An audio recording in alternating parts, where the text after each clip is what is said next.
Hello class 9th student, कैसे हो आप सब। आई होप कि सब अच्छे से होगे और घर पे पढ़ाई भी अच्छे से कर रहे होगे। प्रीवियस वीडियो लेक्चर में आपने देखा था कि जो पॉलिनोमियल चैप्टर है उस पॉलिनोमियल चैप्टर का एक्सरसाइज 2.1 आपने एनसीईआरटी का डिस्कस किया था। तो सबने किया भी होगा अच्छे से, सारे क्वेश्चंस को सॉल्व भी किया होगा। अब आप देखेंगे एक्सरसाइज 2.2 जो एनसीईआरटी का है उसके सोल्यूशन को हम लोग सॉल्व करने जा रहे हैं। सबसे पहला काम है आप बुक लेके बैठिएगा, क्योंकि बुक से ही क्वेश्चन हो रहे हैं। तो आप बुक नहीं रहेगी तो फिर प्रॉब्लम होगी, नहीं है तो फिर मैं बोल रहा हूँ आप जिसके पास बुक नहीं है या तो वो कहीं से ले लें, नहीं मिल पा रहा है तो आप ई बुक डाउनलोड कर लो, वहाँ से हम क्वेश्चन करेंगे। देखिए क्वेश्चन नंबर 1 है, मैं रीड कर रहा हूँ। Find the value of polynomial 5x - 4x² + 3 at. इस पॉलिनोमियल की वैल्यू बतानी है 3 डिफरेंट वैल्यूज़ के लिए। तो चलिए इसका सोल्यूशन देखते हैं। वैल्यूज़ फाइंड करने का मतलब क्या होता है कि x के प्लेस पे 0 पुट करना है। एक बार इसका वैल्यू मान लीजिए, इसका नाम हमने px रख लिया, पॉलिनोमियल इन x, ठीक है। तो x के प्लेस पे 0 पुट करना है। तो चलिएगा फर्स्ट केस में क्या होगा, p0 की वैल्यू क्या होगी 5 0 - 4 0² + 3। ये 0 हो गया, ये 0 हो गया, तो वैल्यू कितनी आ जाएगी 3 is the right answer in this case. Again put x in the place of x is -1। x के प्लेस पे -1 पुट किया तो अब क्या मिलेगा, ईच x के प्लेस पे 5 - 1 - 4 - 1 होल स्क्वायर + 3। 5 इंटू दिस -5, यहाँ पे क्या होगा -1 का स्क्वायर 1 होता है, 1 इंटू 4 -4 + 3, 4 और -5 -9 + 3 इज इक्वल टू क्या होगा -6। And third one is x is equal to 2। तो ईच x के प्लेस पे आपको कितना पुट करना है 2। Then we have 5 into 2 -4 2 square + 3, 5 2 जा 10, 2 स्क्वायर मीन्स 4, 4 4 जा 16 + 3। Add both positive value, 10 + 3 13 - 16 is equal to -3।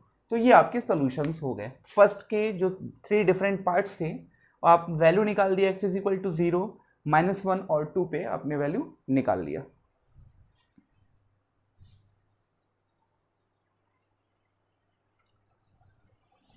Student आपका जो सेकंड क्वेश्चन है, find p0 p1 and p2 for each of the following polynomial. ये सेकंड क्वेश्चन के 4 part है और आपको फाइंड करना है p0 p1 and p2 for each of the polynomial. p0 p1 p2 का मतलब क्या हुआ कि जो पॉलिनोमियल आपका दिया है x के प्लेस पे आपको, मतलब जो भी वेरिएबल है, हम x की बात नहीं करेंगे क्योंकि यहाँ पे t भी है, यहाँ पे x है, यहाँ पे y है, यहाँ पे x है। तो जो भी वेरिएबल है उस वेरिएबल के प्लेस पे एक बार 0 पुट करोगे, देन 1 पुट करोगे, देन 2 पुट करोगे। देखिए फर्स्ट पार्ट जो आपका है, this one is the first part. तो p0 फाइंड करना है, तो जहाँ पे y है वहाँ पे 0 पुट कर लीजिए। तो ईच y के प्लेस पे 0 हो गया, तो यहाँ पे वैल्यू क्या आ गई 1। इसी क्वेश्चन का अगर हम p1 निकाल लेते हैं तो p1 का मतलब ईच y के प्लेस पे 1 रखना है, तो ये हो जाएगा 1 - 1 + 1, ये वैल्यू कितनी हो जाएगी 1। और इसी क्वेश्चन का p2 अगर निकालते हैं तो ईच y के प्लेस पे 2 पुट करना है, 4 - 2 + 1, 5 - 2 इज इक्वल टू 3। तो ये फर्स्ट पार्ट के लिए आपने p0 p1 एंड p2 की वैल्यू निकाल ली। सेकंड क्वेश्चन के लिए देखिए, यहाँ पे सेकंड पार्ट है, t में इक्वेशन है, एक बार 0 निकालते हैं, p0 मीन्स ईच t के प्लेस पे आपको 0 पुट करना है। तो 2 + 0 + 2 0² - 0³ तो वैल्यू कितनी होगी, सारे वैल्यू 0, 2 आंसर हो गया। इस क्वेश्चन के लिए हमने p1 निकाला, तो p1 की वैल्यू क्या होगी, ईच t के प्लेस पे 1 पुट करिए, तो वैल्यू हो जाएगी 2 + 1 + 2 - 1, 1 से 1 कैंसिल, वैल्यू कितनी आ गई 4, ठीक है। और इसी के लिए आपने p2 निकाला, तो ईच t के प्लेस पे 2 पुट करना है आपको, तो ये हो जाएगा आपका 2 + 2 + 2² 4, 4 2 जा 8 -2 क्यों 8, ये 8 से 8 कैंसिल, कितना आ गया 4 आ गया। ठीक है, अब नेक्स्ट क्वेश्चन देख लेते हैं। नेक्स्ट जो टाइप है यहाँ पे, अगर यहाँ पे हम P0 निकालते हैं ईच एक्स के प्लेस पे 0, तो 0 का क्यूब क्या होगा 0 हो जाएगा। यहाँ के लिए अगर P1 निकालते हैं दिस इम्प्लाई 1 का क्यूब 1 होगा, और यहाँ पे P2 निकालते हैं तो 2 का क्यूब क्या होगा, ये 8 हो जाएगा।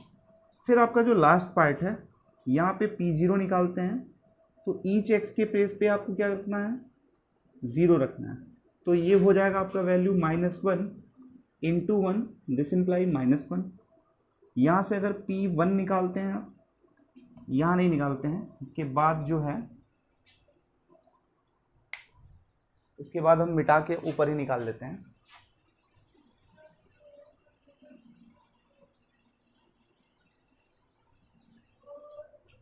P1 निकाल लेते हैं, ये P0 हो गया।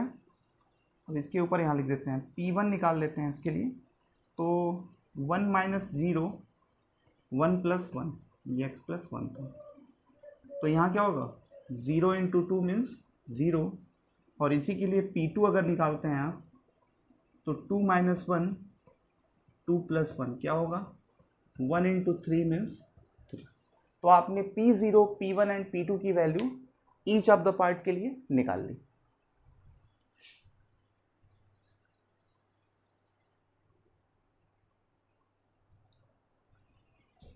स्टूडेंट क्वेश्चन नंबर 3 में आप देखिएगा, स्टेटमेंट है verify whether the following are zeros of polynomial indicated against them. मतलब आपको वेरीफाई करना है क्या ये इसके जीरोज हैं या नहीं है।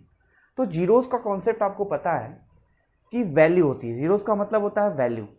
अगर ये इसका जीरोज है तो मीन्स एक्स के प्लेस पे ये वैल्यू पुट किया तो पूरे पॉलिनोमियल की वैल्यू कितनी होनी चाहिए 0 होनी चाहिए। अगर 0 आता है तो हाँ भाई जीरोज है, अदरवाइज जीरोज नहीं है। तो चेक करते हैं, इसका सोल्यूशन देख लेते हैं। तो आप लैंग्वेज लिखोगे कि put x is equal to -1/3 in this expression, then we have to find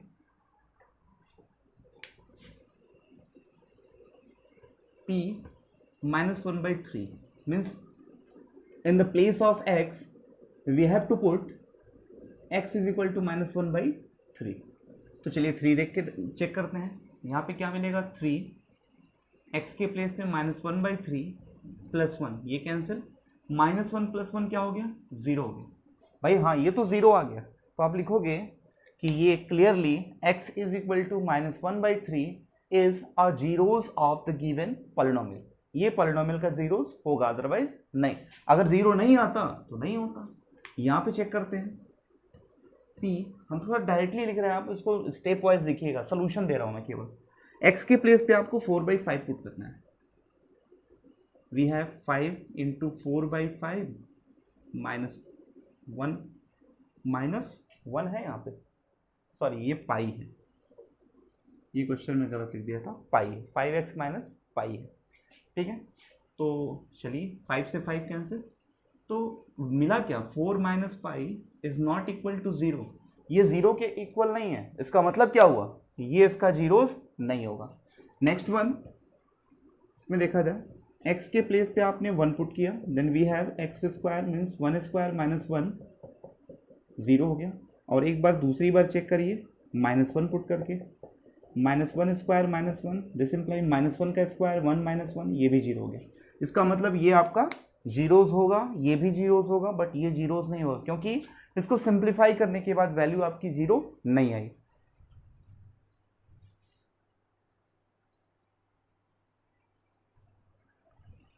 student 4th part का क्वेश्चन देखिएगा, यहाँ पर भी सेम प्रोसेस है, जीरोज फाइंड करना है। क्या ये जीरोज हैं तो आप x के प्लेस पे एक बार -1 और देन 2 पुट करिए, क्या पूरे इक्वेशन की वैल्यू 0 हो रही है तो जीरोज होगा, अदरवाइज नहीं। तो चलिए यहाँ पे p -1 पे चेक करते हैं, -1 + 1 -2, we have 2 × -3 is equal to 0, 0 तो हो गया, तो ये जीरोज होगा। अब इसको 2 पे चेक करते हैं, 2 + 1 2 - 2, तो 3 × 0, क्योंकि ये 0 हो गया, हाँ भाई ये तो जीरोज होगा, S this is the zeros.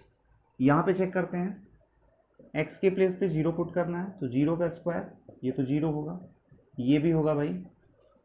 This expression is zeros of the given polynomial, मतलब x की वैल्यू इसका जीरोज है। यहाँ पे चेक करते हैं, x के प्लेस पे क्या रखना है, -m/l, -m/l plus m, l cancel, we have -m plus m is equal to 0. This one also be the zeros of the given polynomial.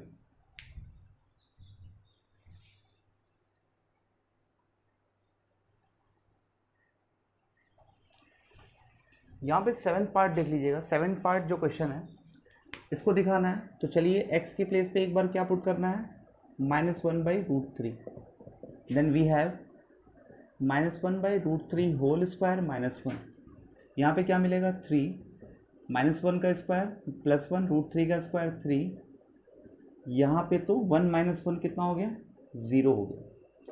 और सेकेंड पार्ट चेक करते हैं, x के प्लेस पे क्या पुट करना है, 2/√3,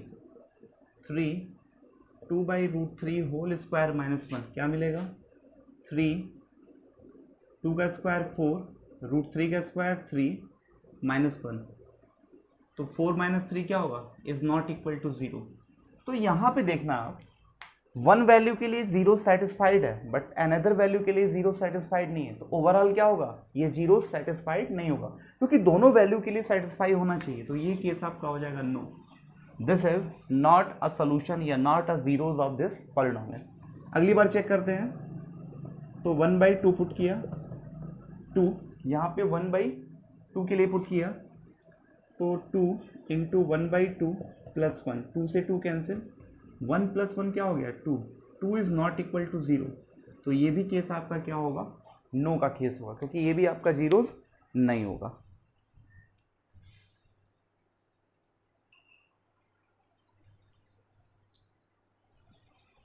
स्टूडेंट ये आपका लास्ट क्वेश्चन है इस एक्सरसाइज का, फोर्थ में क्या कर रहा है, find the zeros of the polynomial in each of the following cases. Following cases में आपको पॉलिनोमियल के जीरोस की वैल्यू फाइंड करनी। जीरोस का मतलब होता है सोल्यूशन मींस वेरिएबल की वैल्यू। फर्स्ट क्वेश्चन देखिएगा, फर्स्ट क्वेश्चन में कह रहा है कि px = x + 5, जीरोस फाइंड करना है, तो तुरंत इसकी वैल्यू क्या करेंगे, x + 5 = 0, दिस इंप्लाई x की वैल्यू क्या हो गई, -5, ये इसका जीरोस होगा। इसी तरह अगला देखते हैं, x - 5 = 0, दिस इंप्लाई x की वैल्यू क्या हो गई, 5, ये जीरोज हो गए।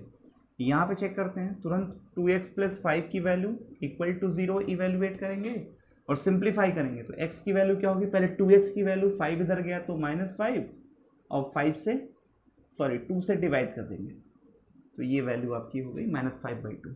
और यहाँ पे देखिएगा 3x - 2 = 0, दिस इंप्लाई 3x = 2 और 3 का डिवाइड करेंगे तो x की वैल्यू क्या हो गई 2/3, ये इसके जीरोज हो गए।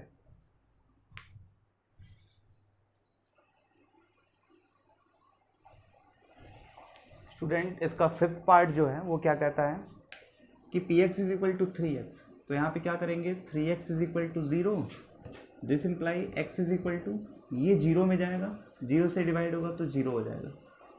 फिर यहाँ पे कह रहा है px = दिस, a is not equal to 0। आप इसका मतलब समझते हैं, a = नॉट 0 का वैल्यू का क्यों ऐसा दिया है, a is not equal to 0। अगर a 0 होता तो ये पूरा का पूरा पॉलिनोमियल पहले से ही 0 होता, इसलिए बोल रहा कि a 0 नहीं। कोई बात नहीं, इसको भी ट्रीट करते हैं जस्ट न्यूमरल वैल्यू की तरह, और यहाँ पे सॉल्व करेंगे तो x की वैल्यू क्या आएगी 0, क्योंकि 0 a से डिवाइड होगा तो 0 ही होगा। फिर यहाँ पे बात करेंगे c is not equal to, वही केस है, और एक बात और लिखा है कि c and d are real number, मतलब कोई नंबर रियल नंबर है c एंड d, तो यहाँ पर भी सिंप्लीफाई करेंगे cx + d = 0, this imply x = -d/c।